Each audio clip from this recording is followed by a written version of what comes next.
Hi everyone, Agnes here. Now, for those of you that love a good specific person success story, and you heard story number 95, which was with Karolina in the UK, she is here today with me, and she's going to take us through all that went on before the breakup, what she was doing wrong, then her journey out of it, and then back into this wonderful relationship after what she learned. So welcome, Karolina. Hello. Thank you for coming. I'm Thanks for excited to having hear me. your story. Yeah, it's good. Okay. Now, your story was really good and it was really well written and a lot of people loved it. So you and I decided to talk about it in more depth. So can you go back to before the breakup, what was Yeah. going wrong, what you didn't know that you know now, and how you made those changes to attract this person back? Okay. So, about 2.5 years ago, I got in my first relationship with my SP, and everything was going really well because I just I was relaxed and I was, going to the gym and taking care of myself because I didn't initially even want a relationship. It just kind of happened. So I was just, really just myself and I didn't care. And everything was going really well. He, always initiated conversations with me, always asked to see me, and I was just really happy. And about 8 months into the relationship, like 8 months to a year into the relationship, I realized that I was just getting really anxious over the smallest things. And I always knew about manifesting when we got into the relationship, but I only started really going into detail and learning about it more like as the relationship progressed. And that's when I think the first person that I found was Amanda's channel, Create Your Future. So I was like, oh, that's interesting. Like, because I always knew about law of attraction because I read the book The Secret. So I was aware of it, but I didn't really understand the subconscious mind and the farming and visualizing and everything else. So I just started kind of, affirming that he always texts me more and that, we always go on dates. And it was just really fun at the start because like I was happy anyway, I wasn't anxious. So I was getting the results and I was seeing, him come to me and, do everything. And then I got a bit too obsessed with manifesting because that's all I could think about. I just couldn't be in the present moment because I would just always be in my head. I was so out of tune with how I felt because even like when I felt anxious or sad or something was going wrong, I just learned that I had to be delusional and just keep affirming no matter what you see. So I was just creating so much resistance for myself. And I obviously started noticing him being a bit more distant. Like he was never mean to me or, a bad person. He was always really good. So I just wanted more. When your self-love isn't there, you just always feel like you need more. So I kind of feel like I lost myself a little bit because I stopped going to the gym as much. I stopped taking care of myself. Like all of my focus was on him. And I was just always like, we would see each other at the weekends. And if we didn't speak for a few days, I would just get so anxious. But I would affirm, oh no, we speak every day, everything is fine. And I just wasn't happy. And every weekend, yeah, we'd see each other every weekend. And I just had no life of my own. I like once the week was over, I was just already starting to like assume that, oh, will he go out with his friends or will I see him? And I was just so dependent on him to make me happy. So that's kind of where it started to go wrong. And I didn't know at the time that other people felt our energy because I just always thought that, yeah, I can be anxious, but if I don't say anything to him, like he won't know about it. But I was really wrong because everyone does feel our energy and everything goes out. So he obviously felt that, and he was kind of, you know, being a bit less initiative and like seeing me less and stuff like that. It was still a good relationship, but I just, you know, kept wanting more.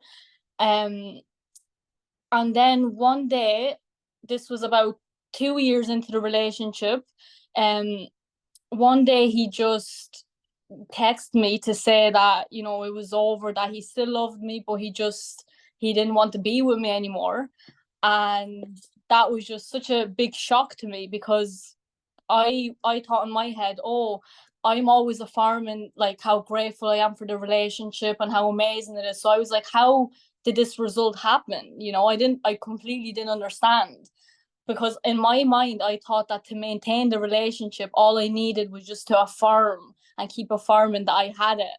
But that's not the case, because now I realize like that when you actually have your desire, you're just more relaxed, because it's just a part of your day to day. So you don't need to keep thinking about it, because that's what my day was. I'd wake up and I would just think about him every single day. Even though it was positive, I still felt that resistance within me. So that was the biggest mistake that I made, that I obviously didn't know. And another big factor was as well that I'm from a different country, like I'm foreign. So, and he's from the UK, so I like didn't allow him, not didn't allow him, but I was always afraid of him meeting my family, and I met his family. So it was so weird, because we were together for like 2 years, and I was afraid to introduce him to my family, and that's what he really wanted.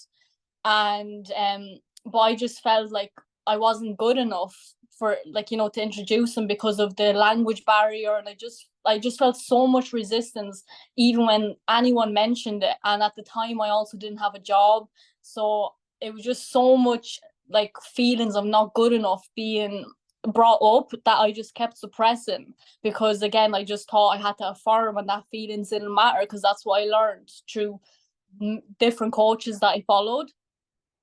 So then after he texted me, you know, that he wanted to break up, I didn't react. I just said, look, if that's how you feel, you know, I understand, and I wish you the best, because I was always like aware. I was never a type of person to, you know, like argue or like fight or like, you know, like be reactive, because I was aware of like all of that stuff. Like I was always, even throughout the relationship, if he wanted to do something, like go out for a few drinks, and I wasn't feeling it, I would just do it anyway. I didn't really have any boundaries, you know. And that I realized after came from a lack of self-love, because underneath that was just the fear of losing him. Like, so I just thought I had to do everything that he wanted to do and just be almost perfect all the time, so I wouldn't lose him. And that's like where all those like feelings, you know, came up to the surface. I just kept pushing down. So then after the breakup, we were in no contact for about 3 months. I was really, really depressed. I stopped going to the gym for a few months. I was just in bed all the time, just crying, and, you know, just a mess. Like I just completely lost all my self-love, and just everything that I learned just went out the window basically.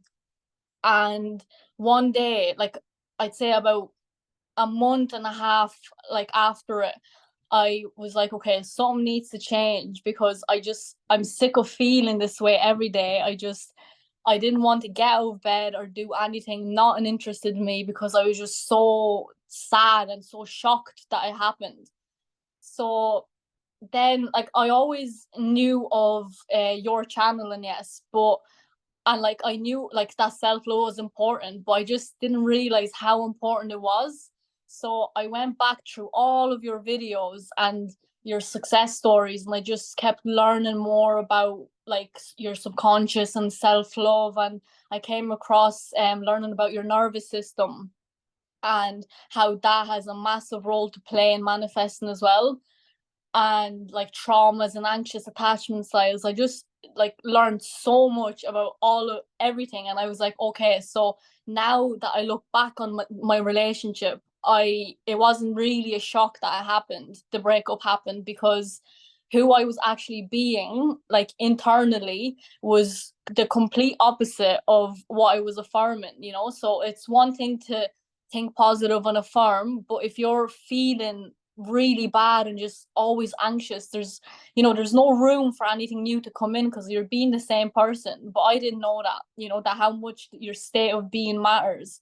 And the way Neville Goddard says that feeling is the secret, I honestly thought that feelings just didn't matter, but it has a huge role to play. So then about 3 months after it, I was starting to feel a little bit better, not completely because I still had so much to learn. He reached out to me and we just started talking. Just he was like, how are you getting on, and like, how are things? And we just had a brief conversation for a few days, and then we go no contact again for like a month.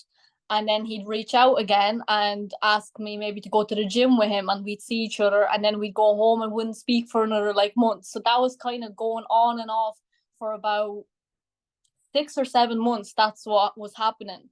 But I just took every single movement as like my bridge of incidents. I wasn't, because so much coaches was like saying, oh, like don't accept breadcrumbs and have boundaries and everything else. But I was just thinking, he doesn't owe me anything at the moment because we're not together. So I'm just grateful that he's still reaching out and still clearly thinking about me. So I just kind of put the focus off of him, and I start doing self-love meditations.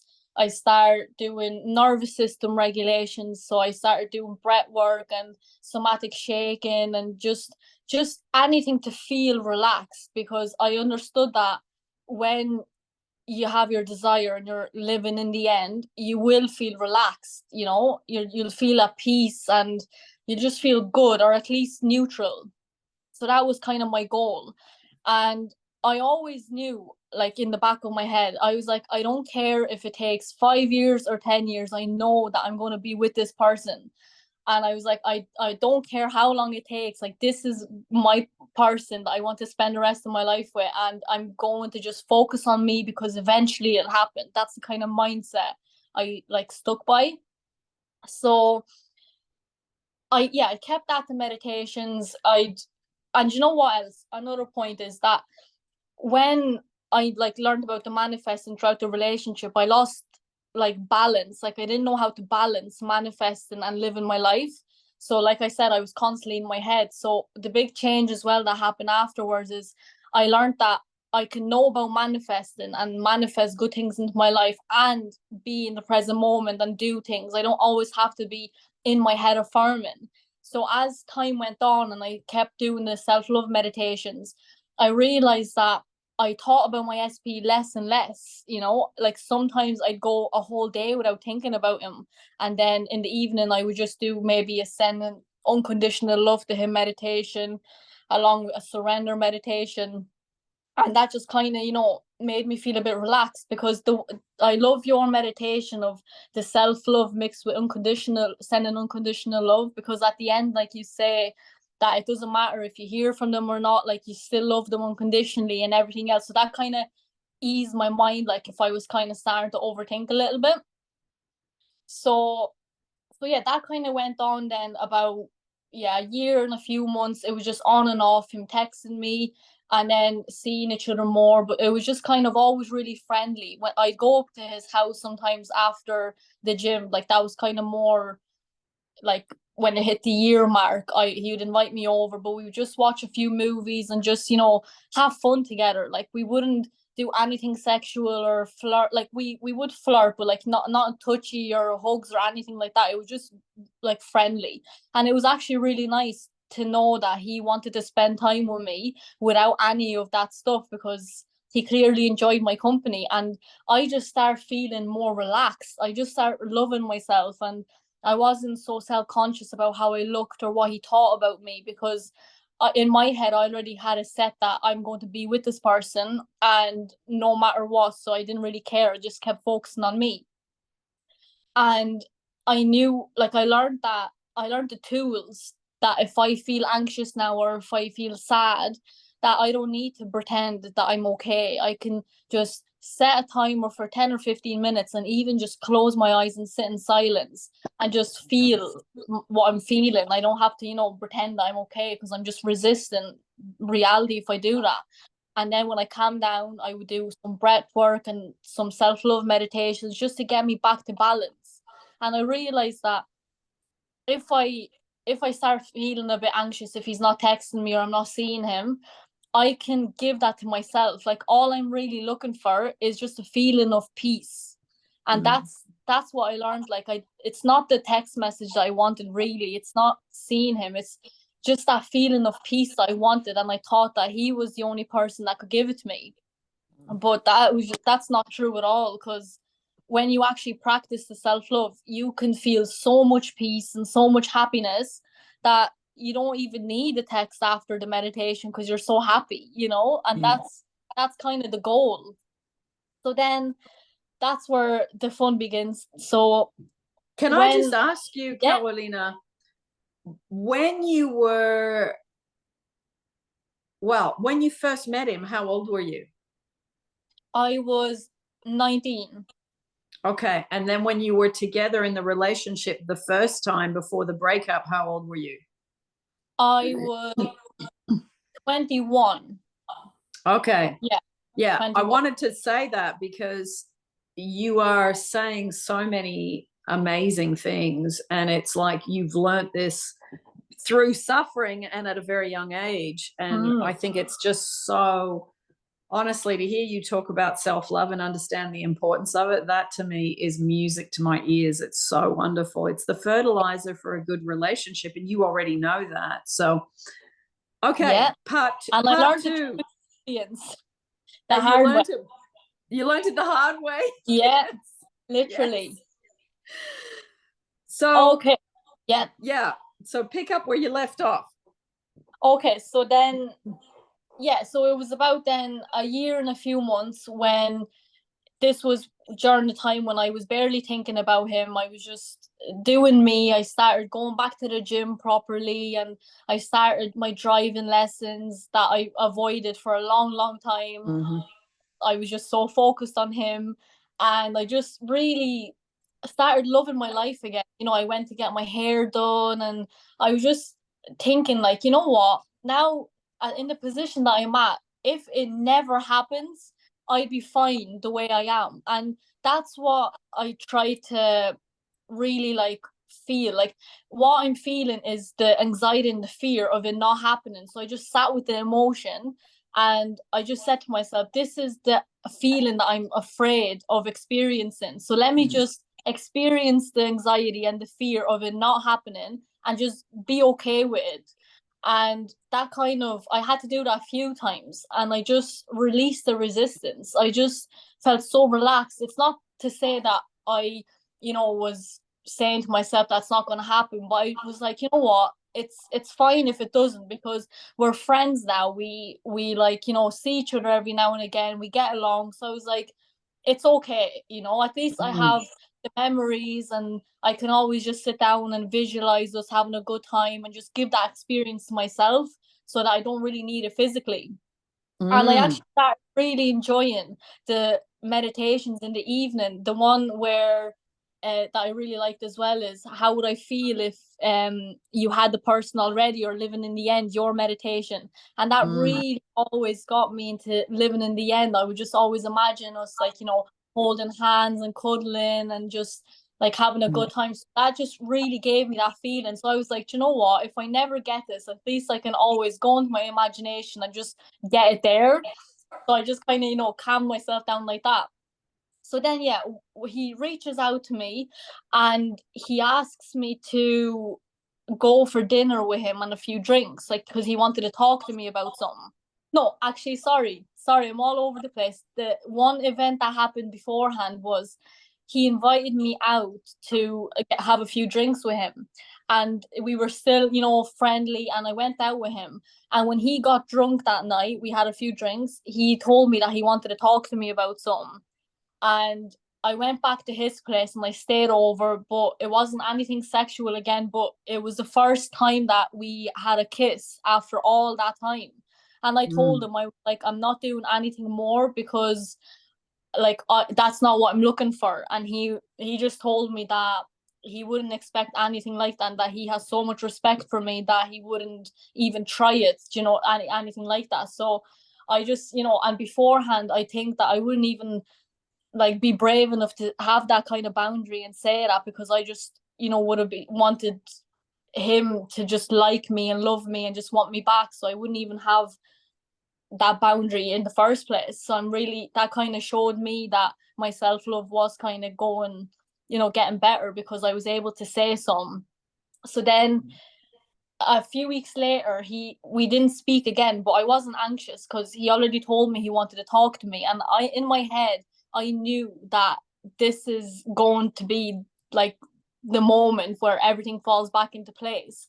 So he reached out and he was like, I'm sorry that I haven't reached out. I was really busy, but can we meet for some dinner? And I just want to talk to you about something. And during that time, I was actually planning to go back to my own country for a few days to visit my family. So I just told him that I'm really busy right now and you'll just have to wait till I come home. So then again, like, it's those little things that like showed me how good my self-love was, because back then I would drop everything just to go and talk to him and see him, because he was a priority, and like, I was doing everything for him. And I just wasn't aware at the time that that's what I was doing.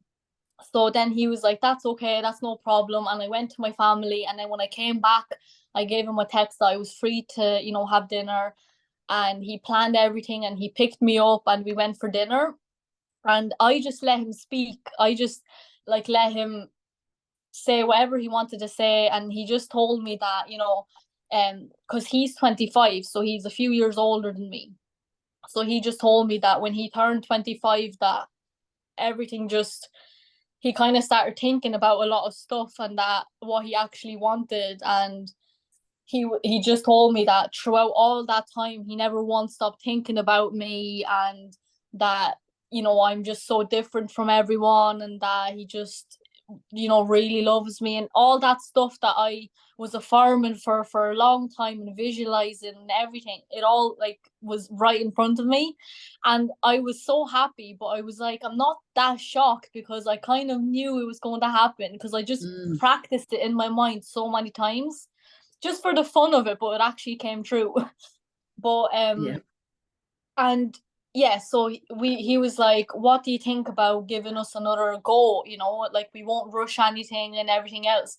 And I just told him, I was like, I never stop loving you and I would love to give it a go, but I just like want to know that you're in it for the long haul and that you're serious, because I don't want my time wasted, because I know what I want, and I'm not going to like, go back and forth if you're not really sure about this. And he just told me that he was sure a long time ago, but in his mind he just kept going back and forth. Like he said that he would have said this to me a long time ago, but he just tried to convince himself that it was over and that he didn't actually, he didn't want it and everything. But he was like, something just kept bringing me back. And I knew that it was my self-love that kept bringing him back, my new energy. But I was like, that's fine. And he was like, under one condition, that I get to meet your family, because at that point he still hasn't met my family. And before that him saying that would have literally made my heart drop, and I would have been so anxious hearing that. But I just done so much work on myself and just really got down to that belief of not feeling good enough, that when he said that, I was like, yeah, you know what, I'm actually ready for a real relationship, just to have an open heart and just to be myself and to let you into my life fully. So we had a really nice time that night, and we got back together that night. And when I came home the next day, I sat down and I processed everything, and I was like, oh my God, I actually feel a bit scared now, because this all came true. And I was like, I wasn't actually, I knew it was going to happen, but when it actually happens in the physical reality, like I was like, do I really want this? Like, am I ready for this? And I started, questioning and like getting really anxious, and I thought that when you got the SP that all of it will go away, but it didn't. Not that, but like now I had the tools to actually get myself to the other side. So I was like, no, let me do some breath work, do some meditating, and just let it all out. And after that day, things have just been so good. He met my family a few months ago, and it's so nice to finally be so relaxed and open, not in my head. Like when I'm with him now, I'm not in my head and looking at everything he does as like, oh, like, he didn't cuddle me enough, or he didn't text me enough. Like I just built such a good life for myself now, and just so busy filling my day up with stuff that I don't even have time to see if he texts me sometimes, and if he doesn't text me, I don't automatically attach the meaning of, oh, something's wrong or he doesn't love me. Because it's actually good for us to not speak for a few days and then have a catch up, or like, call and just like, talk about our week or our day. Like I just realized we don't have to be always talking and, communicating and seeing each other every day to like, feel love, because that's not what it's about. And that does come from self-love, because I realized that it's not a big deal. It's actually healthy. And we both are so open and like in our communication. Like he's more open with his emotions, and I'm able to say like what I like and what I don't like. I'm really like in tune with how I feel. If I feel that I don't want to do something, like, I don't mind saying that to him, which before I would just do it because he wanted to do it. But now I just look at myself, and I learned a lot about feminine energy and masculine energy in relationships as well. So I just like I can just relax a bit and just trust that everything is fine and that he'll show up for me. I don't have to do all the planning and all the texting and initiating. It's gonna be fine no matter what. And I feel like it's the fear that I got rid of losing him, that I don't fear losing him. That's why I'm so more open to setting my boundaries, and like, and I don't even need to set boundaries because he actually shows up so well for me. Like I don't even need to do anything because it's completely different now. We're just so much closer. And it all biggest difference is me. It's just how I feel internally, because when you feel anxious, all you're like seeing is just overthinking and like noticing little things that wouldn't even matter if you just felt relaxed. Yes. So that's the biggest thing I learned anyways. Your perception and your nervous system is so important. Just feeling relaxed, doing anything to make you feel relaxed, even if that's doing a little face mask and getting up, into a bath or going for a swim, anything. There's so much things to make you feel relaxed. And then you're just showing your mind that that's normal for you. And that's self-love is how you maintain the relationship, not by affirming 24/7 every day, because I just exhausted myself without realizing it. Yeah, that's so true. And it's like when you're constantly seeking from that other person more, I'm not getting enough, I want more, I'm not getting enough, I want more. It's draining on them, but it's like it's never enough when you're in that state. You're like, it's an unquenchable thirst that you never, ever, ever get on top of. So it's usually through a breakup that we learn that we need to work on our self-love. And then when you start working on it, you realize, oh my goodness, I can feel peace. I can let go of anxiety. I can process my emotions. I can let go of fear. And then all of that means I bring my feeling of security to the relationship. I'm not looking to the relationship for security. Yeah, and because they have their own lives as well. And they do. At the end of the day, you like working on yourself and becoming the best version of you and coming together, then like that's the best relationships. It's not when you're asking them for stuff or you're constantly nagging them and like seeking for more, because like you said, it's not going to be enough. Even I know in the state, like when I was in like my anxious state and I'd manifest a text message or I'd manifest a call, when I get it doesn't get rid of the anxiety, because maybe he didn't say it in a nice tone, or like maybe he didn't say it in a way that I thought I wanted, and it's not the way to get it. It's not sustainable. You can't depend on other people, because it's just not good for you. It's too much where you're at the mercy of how someone says something, when they say it, what did they mean, so you're constantly in a uncomfortable emotional state all the time when you're chasing that. And really, it's letting go of looking for reassurance from that person. It's not their job to reassure you. And it's weaning yourself off those, oh, I need him to tell me that I'm beautiful, or I need him to tell me that I look good in this outfit, or I need to. And you don't need those things. It's a spiritual maturing in relationships. So when you get it, it's like, okay, thank you. But I already felt good in what I was wearing, or I already felt beautiful or attractive or whatever. I don't need validation from other people. This is just my private internal life. And so, wow, I honestly, that is just so good. You've learned so much in a short period of time. I did. And it's because I just really wanted to feel good. Like at one point I was like, you know what?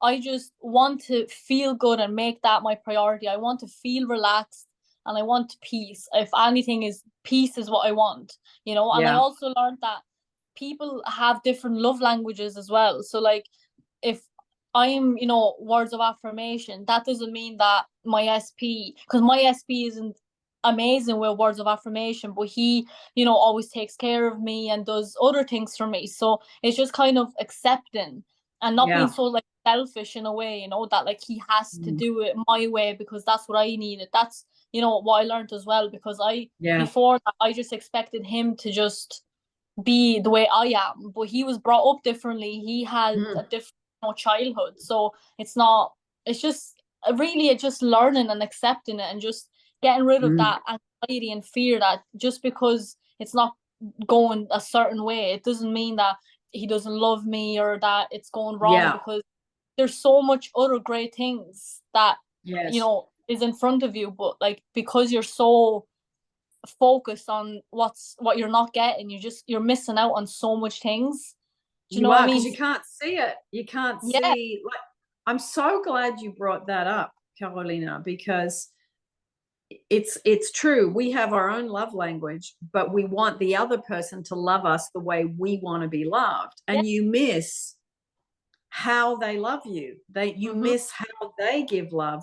I think rather than trying to get someone to love you the way you want to be loved, it's for you to have the eyes and the understanding of how they're giving love to you so you can see it more. I think that's a much better thing to develop. Yeah, and focus on that and you'll just keep getting more of it, you know? Yeah. And it's quite common in male-female dynamic, because I hear this a lot in my work, where the woman wants to be told, I love you, and she wants to be perhaps given flowers or whatever. And the guy is, you know, fixing things around her place, or he shows up with a pizza and a bottle of wine, and he's giving love in different ways. And then all of a sudden she's complaining, going, you never do this, you never do that. And he's thinking, hang on a minute. No matter what I do, it's never good enough for her. I brought the pizza, the wine, I've been fixing stuff.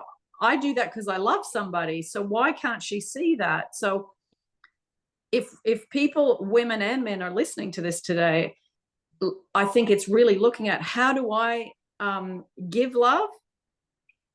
And how can I understand the way someone gives love to me? And how can I be mindful of that the way I like receiving love isn't necessarily the way someone wants to give it to me? And that's a big thing. I'm so glad you brought that up. And it's gratitude as well. Like, even like the things that my SB does, I always make sure, even if he calls me, I always make sure to say, thanks so much for calling me, I really appreciate it. Just instead of saying, oh, you never do this or you never do that, just shine light on the things he does do, because that'll motivate him to do it more as well. Because no one would like to be criticized and nagged, because that's just, it's annoying. It gets annoying. It does. I mean, if you think about it, if you're giving love and the person's complaining about you're not doing this and you're not doing that, eventually you stop wanting to do anything for them, because you think, they don't even see what I give. They don't value what I give. They don't understand the way I give. So they feel misunderstood, and they feel, eventually they get tired and they go away, because they think, what's the point? Yeah, exactly. Yeah. That's It's huge that you learned that. I think that's huge. it took a So while to accept that, but we yeah, got there. you got there. What how long have you been back together now? About 4 months, maybe 4 or 5 Beautiful. months. Yeah, nice. And you And live close to each other in distance? yeah, we live about, well, we're from the same town, so about Yeah. maybe 7 minute drive. But Oh, a that's good good. thing is that he works away during the week in different counties. Yeah. So I work during the week as well. So like we have that whole week to just focus on ourselves, Yep. do our own thing, and then we just meet up at the weekend and just spend the weekend together, which I think is a really good balance. And we're both on the same page about communication, that we don't talk every day 24/7. Like we might Yeah. go 3 days without talking, and then he'd FaceTime me and we'd catch up on the week, and then we'd know we'd see each other. So it's a really nice balance that I'm not Mm. constantly looking at my phone and waiting for a text message, because Yeah. I know that he'll call or I'll call. And another thing is that I was really obsessed with was, oh, who texts first? Or, he texts me first, now I'll text him first. Like if I have something, if I go outside and I see something beautiful, I have no problem now sending it to him, just a random text and updating him, because it's not about that. Like it's just so much more relaxed and I'm so much happier and at Yes. peace. And that just makes our relationship so much better. I just feel like he feels Yeah, it off, you know, for because he's showing sure. up. And I think, Carolina, it's so good to not be constantly keeping score. Yeah, It's because I think many people, and I hear this in my work, they don't want to contact the person at all because they've got a fear of them not responding, a fear of rejection, a fear of what if I'm doing all the work? But it's finding the balance. Like you yeah, say, when you see something or when you think of something, you message, but you're not holding back messaging because you've got a fear of rejection, yeah, because that's not good for the relationship either. And it's okay to have a fear of rejection, but work on your self-love to get rid of it. yeah, exactly. And another thing that I wanted to mention, um, oh, it's gone out of my head. Oh yeah, social media. I feel Ah, I would suggest for people to manifest an SB is to just try and do things other than social media scrolling, because that really affected my manifesting, because I would be going so well with feeling good and manifesting and thinking good, and then I go to Instagram or and see a story with someone, or yeah, something just complete opposite, and then that would take me a few days to get back into neutral, and it's just a lot of work. It's just not worth yeah. it.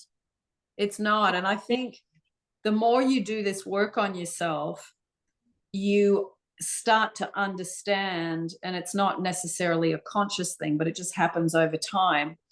I'm going to protect myself emotionally. So the movies I watch, the social media I plug into, the all those shows like Married at First Sight and Yeah, all those ones where there's a lot of relationship drama, yeah, you understand that putting your focus on that and then having responses emotionally when you're watching it yeah, is actually sending a signal right up to the universe to say, this is what I've got a lot of emotion about. Please send that to me. That's what you're yeah. actually doing. So And most of it's the time, you mm, see, it's not how it actually is, and you're going to have a perception about it anyway. And it's more yeah, than likely to be bad if you're in a state, like in that emotional state. So, and most of the time, like, because this is proof for me as well. When he was saying all this stuff, I did not know that he was thinking about me and he was going back and forth. I didn't know any of it because I didn't see it. yeah, Sometimes I see the opposite, but it was yeah, my job to bring myself back to neutral and just work on me, because it really isn't what you see. It's different. There's always yeah. something on behind the scenes that you just have no idea about. That's right. That's And the right. internal, the And the only thing, thing is, sorry, go ahead. yeah, no, I was just saying the internal movement is something to look out for the most, not That's it. external.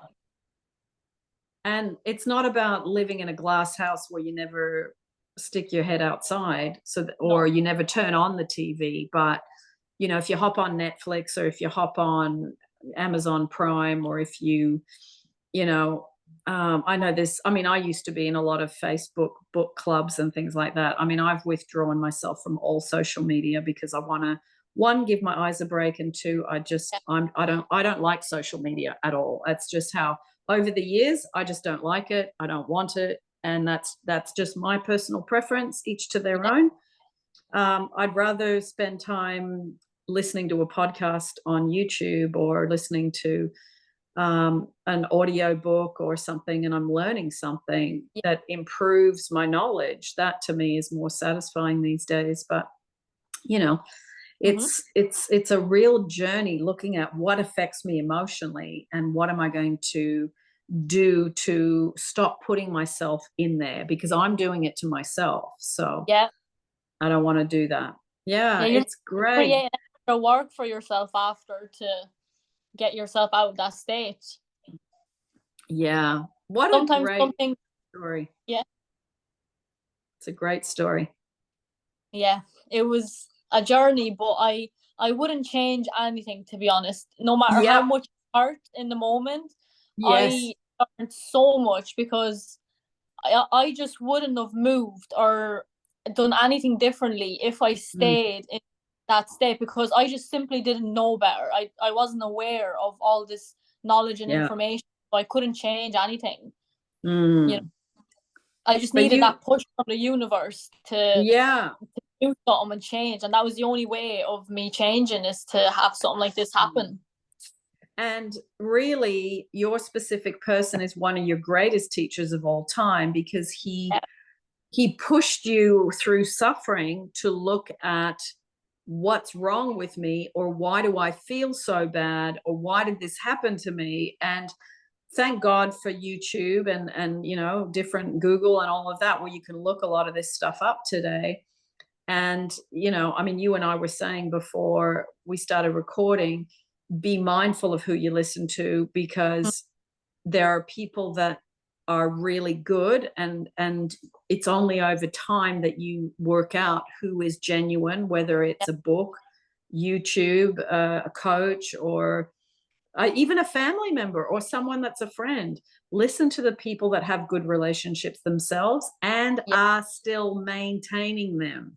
That's the most important. And I think that's not always easy to find, because there's so many people in difficult, dramatic, challenging relationships, but the relationships are them pushed out. So you got to be mindful that if you're asking someone who's in a bad relationship, they're going to probably give you not very good advice, because they themselves haven't been able to be able to maintain a good relationship yet. So look at who you ask, and look at who you're listening to, because that's a really, really big factor. And you can really make I've heard some people that work with me coaching, the advice they got from certain people actually caused a breakup, or actually caused the separation for much longer, or whatever, because they took really bad advice. So, you know, a word of caution: if you're not sure, then you know, listen to Neville in his own voice, listen to Florence Scovel Shinn, and listen to people that do talk about self-love. Those people, I think that's a good basis. And to not expect when you get your SP to always feel good as well, because that's not going to be the case, and I thought it would be. Well, at least I have the tools now to get myself out of it, and just continue with the self-love. You know, that's the most important, because now that you have it, doesn't mean that you need to let yourself go again, because it's very easy to slip back and, you know, think that everything's going well until you wake up and you just don't feel good anymore. So just keep it up for yourself to feel good. And I think too, I see a lot of people, they lose their SP, they work on themselves, they get the SP back, they drop all the self-love work, and 4 to 6 months later, they're back in my emails going, I've lost this again for the second time. It's like, okay, did you keep your meditations going? Oh no, we were in such a loving honeymoon phase, I just let everything go. That's the mistake. because eventually your stuff comes back up, your inner child stuff, your old wounds, your old triggers, and if you don't do the self-love work, you basically shoot yourself in the foot a second time. So to avoid that, keep it going. Yeah. And just, it's to feel good. It's for yourself. It's not for anyone else, to be honest. Like, yeah, it's for the relationship to, you know, flourish and be better. But that is a byproduct. That's going to come no matter what. Just, you know, everyone wants to feel good. And at the end of the day, I think really what everyone wants is peace and just to feel good. Yes. You know, and we can get that from ourselves. I so agree, Karolina. And, you know, it's so easy to say, I want peace, but it's you that has to cultivate it. It's not something outside that just jumps on you and you end up with it. It's an internal job. You've got to practice keeping things out. And if you do get hit with something, you have to do exactly what you said. Spend some time in the quiet, let the emotions come out, go, why does this bother me? Oh, I remember this comes from childhood. And you let the old emotion out from back then. And we need to have time to process our emotions. We do. Yeah. Wow. Thank you so much. That's so great. There's some things that you mentioned. Can you send me the links to those, and then I can put them down in the description? Like anything in particular? You talked about breathing and certain things.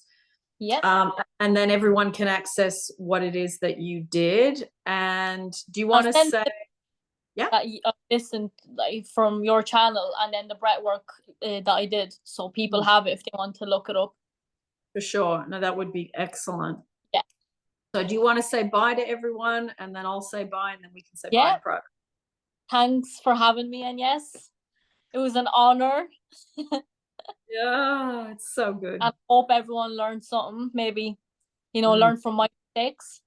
Yeah. And keep love up.